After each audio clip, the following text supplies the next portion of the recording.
Is F1 really that good? Is this Brad Pitt's best role ever? Is it the best film we're going to get this year? And for some reason, why did I think that George Clooney was going to show up at some point? Let's get straight into it with the F1 review. Hello, welcome back to the AJ Review Show, episode 15. I feel like I've been seeing the advertisement for this film forever. It has had an estimated £300 million budget. It has a 2.5 hour long runtime, and it was made and directed by the same guy who did Top Gun Maverick, Oblivion and Twisters, Joseph Kosinski. I am not a big fan of F1 at all, but this film, well, it delivered. Brad Pitt in the main role, Fight Club, Once Upon a Time in Hollywood, and I think it's probably his most introspective work in Babylon, a long film but very interesting. Kerry Condon, The Banshees of Inisherin, Better Call Saul and 3 Billboards Outside Ebbing, Missouri. Javier Bardem, I talk about him basically every week. No Country for Old Men, Skyfall and June, a fantastic actor. And Damson Idris, Snowfall and Outside the Wire with Anthony Mackie. He was good in this role, but, well, I'll come back to him later. So here's this week's link. Damson Idris has been in a film with Anthony Mackie. Anthony Mackie plays Captain America in the MCU.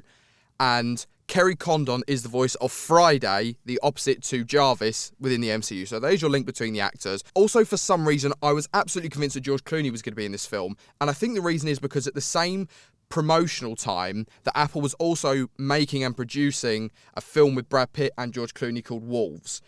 And I think the trailers must have dropped originally around a very similar time because I was convinced that George Clooney was going to show up. Unfortunately, there is no Clooney in this film. Although Chris Hemsworth does show up for honestly like half a second. I'm going to assume it was just like a reference to the film Rush, which is also a very famous racing film. Anyway, let's get into the story. So there's been a lot of controversy around this. So Simone Ashley's entire part was cut from the film. The director said that they really liked working with her, but basically the film is 2.5 hours long and they just shot too much of the film and her entire story was cut. Now, the very unfortunate thing with this is that Damson's character was supposed to have a romance with her. She was going to be the lead love interest for his character. And the fact that they've cut it actually makes his character feel kind of half-baked for me. I felt like they were really missing another side of his story. And let's just like, to show us another face, to show us his world away from the F1. Because you get that fantastically with Brad Pitt's character, but just not as much with him. I also found that with his character, the storyline between and the relationship between him and his mum wasn't particularly good. I don't think that bit of casting worked very well, but I imagine it was probably stuff even cut from that just to make the runtime, even though it's long, but just more acceptable. And his performance as a whole starts off shaky, but it does improve a lot as the film goes on. I'm obviously going to sing the praises of Brad Pitt here. I'd be crazy not to.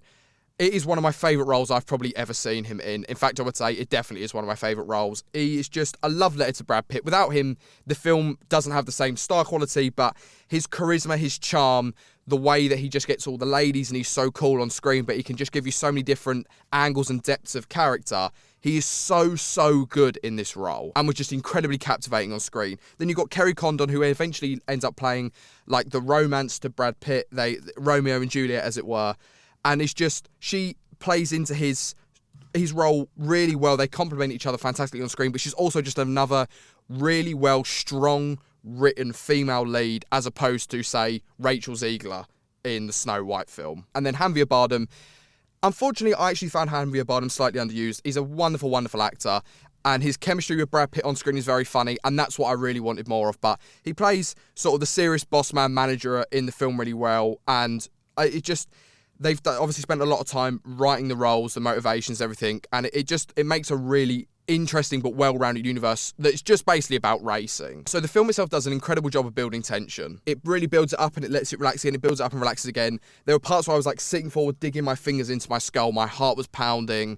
It's an incredible bit of writing, but cinematography as well. The way they've involved every aspect into this film just made it amazing. The cinematography, the writing, the tension building, the emotion in it. It's a brilliant film. I mean, Joseph Kosinski has obviously massively grown since Top Gun Maverick. That was an amazing, amazing film, but he has just piled it on more and more, and it's so well written, and I've got a lot of love for this film. So I do not care about F1 at all. I've never watched it. I'm not an F1 guy. I don't care for it at all. But the way they introduce you to the characters, the way they make you care about the story and what everyone's going through and everything like that, the shot selection and cinematography of this world that Joseph Kosinski's come on so far from just Top Gun Maverick, we've gone from the skies to the road here, and he's gone through it so effortlessly, and he's done such a good job of making a story that you care about, but visually, something that could be relatively boring just watching F1, so interesting to watch. So the film cinematographer that he also worked with on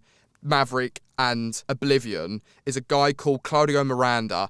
He's, like I said, he's worked with him before. His collaboration along with Hans Zimmer's soundtrack, and I actually think it's probably Hans Zimmer's best work since The Dark Knight Rises or even Interstellar.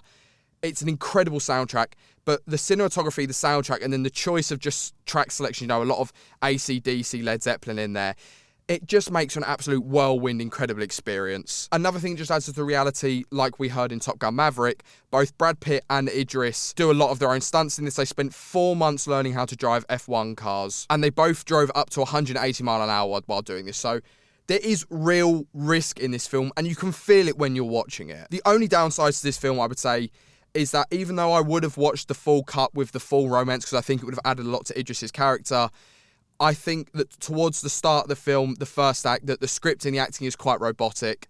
Obviously, supposedly the characters don't know each other very well, so everyone's sort of clashing a little bit, but I found that the story and the script and the acting gets a lot better as the film goes on, but at the start it's a little bit shaky, and I wasn't particularly enjoying it. But once you get into the meat and the bones, once the story kicks in, the stakes are there, the emotions are high, the cinematography kicks in, you get to watch this just high-octane action film. I absolutely loved it.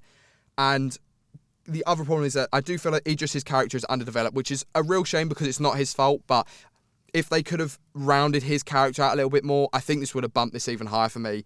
Honestly, I can almost promise you this, even if you do not like F1 films, you will like this. It's so well made. If you like even just action films, or you're a fan of Top Gun Maverick or Oblivion, you will like this because it's shot in the same way. It has incredible action from start to end. The emotion's high. The cast is fantastic. The story it tells is really, really interesting. This is the easiest 4 stars I've given out. Honestly, if I was a fan of F1, I probably would have given it higher. Maybe if the story had been slightly better rounded, if it was a longer cut, I don't know. It needed just a little something else. I could have pushed it to a 5, but it's an absolutely brilliant film. I really, really highly recommend you watch it, and that is F1. Thank you so much for watching the AJ Review Show. As always, I've loved watching this film. I hope you've enjoyed listening to me yap on about it.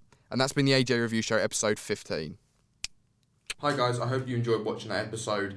If you could just drop me a subscribe down below, leave a like and a comment, that'd be really helpful. You can now find me on Instagram, TikTok, and Letterboxd, all at AJ Reviews 101. And click to watch this video up here that YouTube recommended. Enjoy.